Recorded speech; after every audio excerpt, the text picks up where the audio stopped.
എല്ലാവർക്കും നമസ്കാരം. അതിജീവിതയുടെ ഒരൊറ്റ തീരുമാനമാണ് ദിലീപിനെ രക്ഷപ്പെടുത്തിയത്. അതെന്താണെന്നുള്ളൊരു അനാലിസിസാണ് ഞാൻ ചെയ്യുന്നത്. വീഡിയോ മുഴുവൻ കേൾക്കുക. കേട്ട് കഴിയുമ്പോൾ നിങ്ങളും തല ഉരുക്കി സമ്മതിക്കും അതാണ് കാരണം. നമ്മൾ ഹോമിയോപ്പതി മെഡിസിൻ്റെ ഒരു ഫിലോസഫി ഉണ്ട്. അതിന് പറയുന്നത് ഇംഗ്ലീഷിൽ സെയിം ക്യൂവേഴ്സ് സെയിം. മലയാളത്തിലാണ് ഇതിന് തത്തുല്യമായ ചില പഴഞ്ചൊല്ലുകളുണ്ട്.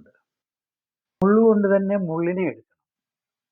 അതായത് ഇപ്പം നമ്മൾ വാക്സിനേഷനൊക്കെ ചെയ്യുന്നു പല പല രോഗങ്ങളുടെ, കോളറയുടെ, വസൂരിയുടെ. അപ്പം ഇത് അതിൻ്റെ ആ രോഗാണുക്കളെ തന്നെയാണ് നമ്മൾ കുത്തിവെച്ച് നമ്മുടെ പ്രതിരോധ ശക്തി വർദ്ധിപ്പിക്കുന്നത്. എന്ന് പറഞ്ഞ പോലെ ഏത് കാര്യം സോൾവ് ചെയ്യാൻ ഇപ്പം വനിതാ കമ്മീഷനെ നിയമിക്കുന്നു. വനിതകളെ ഒതുക്കണമെങ്കിലും വനിതകളെക്കെതിരെയുള്ള കുറ്റകൃത്യങ്ങളിൽ കുറ്റക്കാരെ സംരക്ഷിക്കണമെങ്കിലും ഒരു കമ്മീഷൻ ആണെങ്കിൽ വളരെ എളുപ്പമാണ്. നമ്മുടെ ജോസഫൈൻ എന്നും പറഞ്ഞൊരു CPM-കാരി വനിതാ കമ്മീഷൻ അധ്യക്ഷ ഉണ്ടായിരുന്നു. അപ്പോൾ അവൾ അന്ന് പറഞ്ഞിരുന്ന കാര്യങ്ങളൊക്കെ നിങ്ങൾ ഓർത്താൽ അത് യഥാർത്ഥത്തിൽ പുറത്തു വന്നേ ഉള്ളൂ. അതേപോലെ ഷെഡ്യൂൾഡ് കാസ്റ്റിനെയും ട്രൈബിനെയും നമുക്ക് അവരുടെ കംപ്ലൈൻ്റ് എല്ലാം ഇല്ലാതാക്കണമല്ലേ അവരുടെ ഒരാളെ പിടിച്ച് മന്ത്രിയാക്കുക, എന്നിട്ട് ഒന്നും ചെയ്യണ്ട. അവർക്ക് പരാതിയില്ല. കാരണം പരാതി പറഞ്ഞാൽ മറ്റുള്ളവർക്ക് പറഞ്ഞാൽ പറയാം, നിങ്ങളുടെ മന്ത്രിയോട് പോയി പറയാം. ക്ഷേമ സമിതി അങ്ങനെയൊക്കെ തന്നെയാണ്. ശിശുക്കൾക്കെതിരെ പീഡനമുണ്ടാകുമ്പോൾ ഇവരൊന്ന് പോയി അന്വേഷിച്ച് ഇവർ സ്വമേധയാ കേസെടുത്തെന്ന് പറയും. പിന്നെ അതിനെപ്പറ്റി ഒന്നും കേൾക്കത്തില്ല. പിന്നെ ഇന്റേണൽ കംപ്ലൈൻസ് കമ്മിറ്റി എന്നും പറഞ്ഞ് എല്ലാ സ്ഥാപനങ്ങളും പോലും നമ്മുടെ ഗവൺമെൻറ് ഓഫ് ഇന്ത്യയുടെ ഒരു നിയമമാണ്, ഒരു കമ്മിറ്റി വേണം വനിതകൾക്കെതിരെയുള്ള പരാതികൾ അന്വേഷിക്കാൻ. ഞാനൊരു 10 ഗവൺമെൻറ് സ്ഥാപനങ്ങളിൽ ജോലി ചെയ്തിട്ടുള്ളതാണ്, ഓൾ ഓവർ ഇന്ത്യ, കാശ്മീർ തൊട്ട് കന്യാകുമാരി വരെ. എല്ലായിടത്തും പരാതി ഉണ്ടെങ്കിൽ ഈ പുരുഷന്മാരുടെ സൈഡായിരിക്കും ഈ വനിതാ കമ്മിറ്റി, ഇന്റേണൽ കംപ്ലൈൻസ് കമ്മിറ്റി. അവിടുത്തെ സ്ഥാനത്തിൻ്റെ നേതാവ് ആരാണോ അയാളെ തീരുമാനിക്കുന്ന ഈ വനിതാ കമ്മീഷൻ്റെ ഇന്റേണൽ കംപ്ലൈൻസ് കമ്മിറ്റിയുടെ ചെയർമാനെ ആരെ ആക്കണം?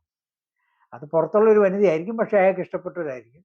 അപ്പോൾ എന്താണ് വെർഡിക്റ്റ് വരേണ്ടതെന്ന് വെച്ചാൽ ഇയാൾക്ക് താല്പര്യമുള്ള വെർഡിക്റ്റ് വരണം. ഈ സ്ത്രീകൾ, ഈ കംപ്ലൈൻറ്റ് കമ്മിറ്റിയിലുള്ള സ്ത്രീകളെല്ലാം പോയിട്ട് ഈ കംപ്ലൈൻറ്റ് ചെയ്ത സ്ത്രീയെ പറഞ്ഞ് ഉപദേശിക്കും. നമ്മുടെ ഈ ഹേമ കമ്മിറ്റി കഴിഞ്ഞിപ്പം അമ്മയുടെ പ്രസിഡൻ്റായിട്ടൊക്കെ വനിതകൾ വന്നല്ലോ, എന്തെങ്കിലും ഗുണം കിട്ടുമോ? ഞാൻ അന്നൊരു വീഡിയോ ഇട്ടായിരുന്നു. ഇനിയിപ്പം പീഡകന്മാരായിട്ടുള്ള താപ്പാനകൾക്ക് ചൂട്ട് പിടിക്കാനുള്ള ആളായത് അവർ ഈ അതിജീവിതയ്ക്ക് സപ്പോർട്ടായിട്ട് എന്തെങ്കിലും പ്രസ്താവന ഇറങ്ങിയിട്ടുണ്ടോ? ഇല്ലല്ലോ. രാഷ്ട്രീയമായിട്ട് നോക്കുകയാണെങ്കിൽ ഇതേപോലെ ഒരു കാര്യം ഞാൻ പറയാം. നമ്മുടെ ഖാലിസ്ഥാൻ മൂവ്മെൻറ്റ് 1980-കളിലുണ്ടായി.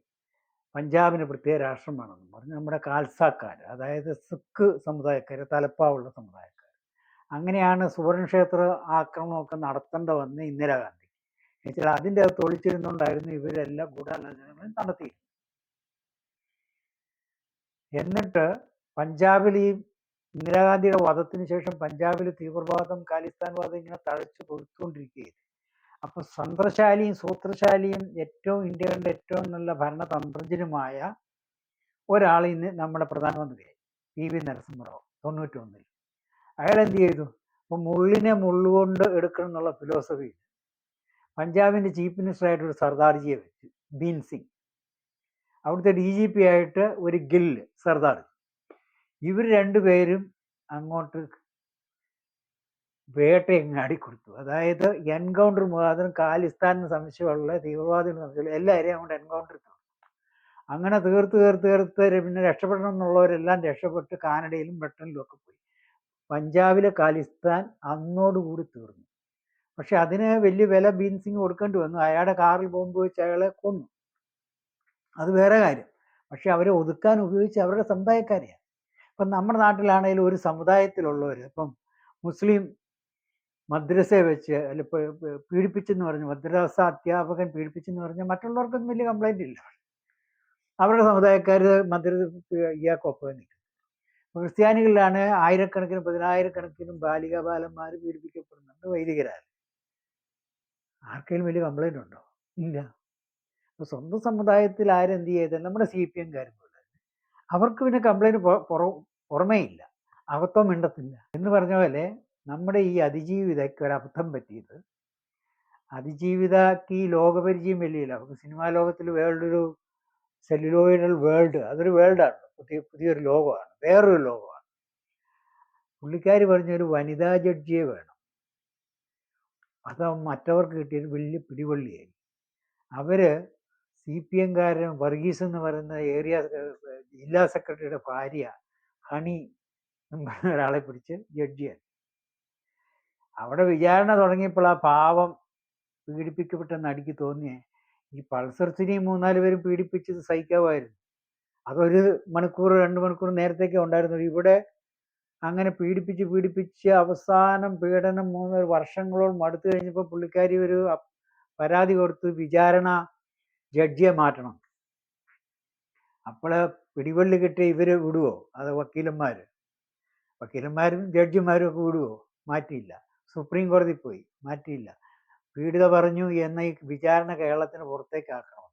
എത്രയോ ആൾക്കാരുടെ വിചാരണ അവരുടെ സ്റ്റേറ്റിൽ നിന്ന് പുറത്താക്കിയിട്ടുണ്ട്. ഇവൻ ജയലളിതയുടെ വിചാരണ പോലും കർണാടകയിലോട്ട് മാറ്റി താല്പര്യപ്രകാരം. പക്ഷേ നമ്മുടെ പാവം അതിജീവിത മാറ്റിയില്ല. എന്നുവെച്ചാൽ മാറ്റിക്കഴിഞ്ഞാൽ ഇവരുടെ പിടി പോകും. അപ്പൊ ഈ വക്കീലന്മാർ, ഈ നിയമ സംവിധാനം എന്ന് പറഞ്ഞു കഴിഞ്ഞാൽ സാധാരണ ജനങ്ങളുടെ വിചാരം നമുക്ക് എങ്ങും ആശ്രയമില്ലേ, അവിടെ ചെന്നാൽ മതി.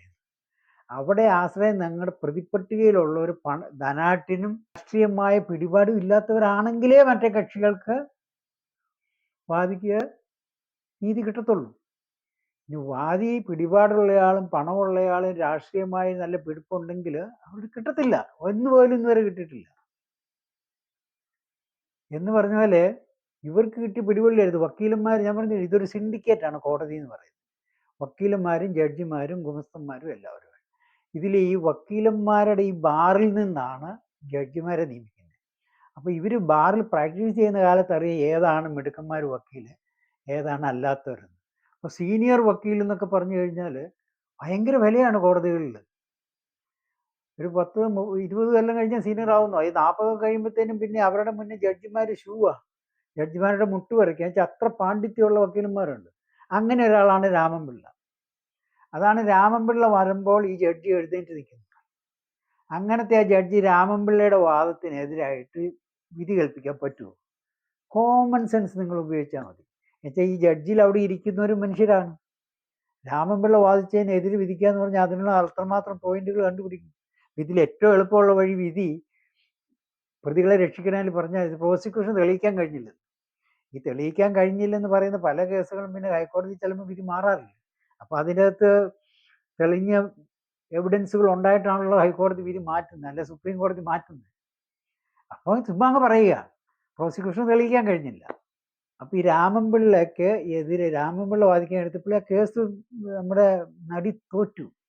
എന്നുവെച്ചാൽ അല്ലെ കേരളത്തിൽ നിന്ന് മാറ്റണമായിരുന്നു. ആ ഉപദേശം ഇവർക്ക് കിട്ടിയത് പിന്നീടാണെന്നോ.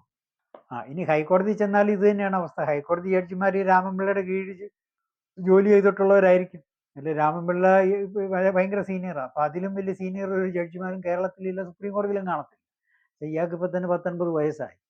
പിന്നെ ദിലീപ് ഗൂഢാലോചന ചെയ്തിട്ടില്ലെന്ന് പറഞ്ഞാൽ നമുക്കത് 50-50 ചാൻസേ കൊടുക്കാൻ പറ്റുള്ളൂ. എന്നുവെച്ചാൽ ദിലീപിന് അറിയാമായിരുന്നു ഗൂഢാലോചന ആര് ചെയ്തു. നേരിട്ട് ചെയ്തില്ലേ, ആരും ചെയ്തിട്ടുണ്ട്. ദിലീപിന്റെ കുടുംബത്തിൽ നിന്ന് ആരോ ചെയ്തിട്ടുണ്ട്. അതുകൊണ്ടാണ് ഈ വിചാരണ തന്നെ ഇത്രയും വർഷം നീണ്ടുപോയത്. ഈ പരാതികൾ ഓരോ അപ്പീലുകൾ ഇങ്ങനെ കൊടുത്തോണ്ടിരുന്ന് നീട്ടിവെക്കാൻ. അത് ദിലീപിന് ഇതിൽ ഇൻവോൾവ്മെന്റ് ഇല്ലെങ്കിൽ അതിന്റെ ആവശ്യമില്ല. നിരപരാധിയാണെന്ന് ആദ്യം തൊട്ടേ പറയുന്നുണ്ട്. നിരപരാധിയായി എന്നെ സത്യം ജയിപ്പിക്കുന്നു വിചാരിച്ചെങ്കിരുന്നാൽ പോരെ. പിന്നെ പല ഭീഷണികളും പലരെ മുഴക്കി എന്ന് പറയുന്നു. പല ഈവൻ മിനി എന്ന് പറയുന്ന വാദിയുടെ വക്കീലിനെ സ്വാധീനിക്കാൻ ശ്രമിച്ചു എന്ന് പറയുന്നത്. അങ്ങനെ സ്വാധീനിക്കേണ്ട ആവശ്യമില്ല. നിരപരാധിയാണെങ്കിൽ സത്യം ജയിക്കും. ഇപ്പം വിധി കഴിഞ്ഞപ്പോൾ പറഞ്ഞില്ലേ സത്യം ജയിച്ചു. ഈ സത്യം ജയിക്കുന്നുള്ള ആത്മവിശ്വാസം ആദ്യം തൊട്ടാൻ പറ്റുമല്ലോ. പിന്നെ അതുകൊണ്ട് ഇതിലൊക്കെ പോയി ഈ സാക്ഷികളെയൊക്കെ സാക്ഷ്യം മാറ്റി പറയിപ്പിക്കും. 28 സാക്ഷികൾ മാറ്റിയെന്നല്ലോ. അത് ആരുടെയും പിന്തുണയോ അല്ല ആരുടെയോ സമ്മർദ്ദം ഇല്ലാതെ അല്ലല്ലോ. അപ്പൊ ദിലീപിന് ഇതിൽ പങ്കുണ്ട്, നേരിട്ടോ അല്ലാതെയോ.